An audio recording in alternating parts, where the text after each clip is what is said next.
Panibagong araw, panibagong adventure, panibagong vlog na naman.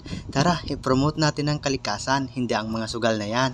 Gala naman tayo sa gubat dahil may nag-request sa atin na manghuli naman daw ako ng gagamba. Syempre, pagbibigyan natin yan.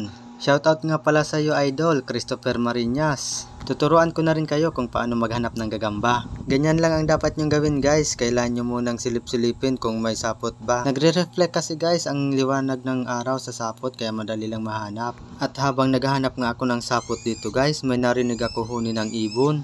Animoy parang bata na naghahanap ng kanilang mga magulang. Akala ko nung una ay yung yellow vented bulbul or yung perok-perok kung tawagin, pero palago ang tawag nun dito sa amin sa Bicol eh. Nung nakita ko yung ibon, hindi naman pala.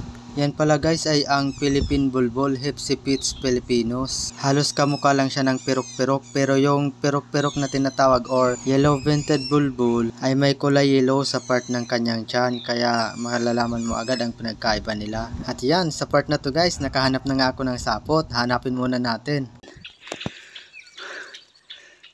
Saan yung sapot niya papunta?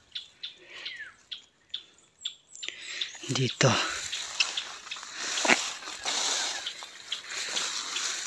Ito, guys, yung sapot niya, oh. Kita ba? Hindi nakikita sa video eh. Yan, oh. Ito, oh.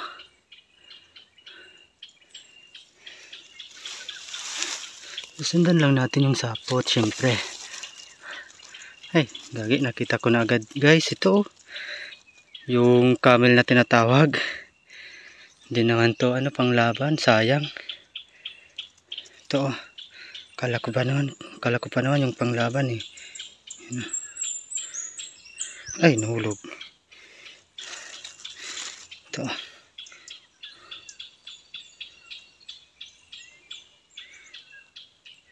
Pero pagtiyagaan natin to, guys. Hanap pa tayo ng iba. Ito, guys, may nakita na naman akong sapot. Sana yung panglaban na to. Yan, ah. Ang ganda ng sapot, oh, ang tigas. Ito ang sapot niya pababa. Dali lang natin yan mahanap. Sana. Ito na. Malas, guys. Ito na naman. Maliit lang na tungko na tinatawag dito. Ito, oh. Yan, oh. Wala na, nahulog na. Hanap naman tayo ng iba.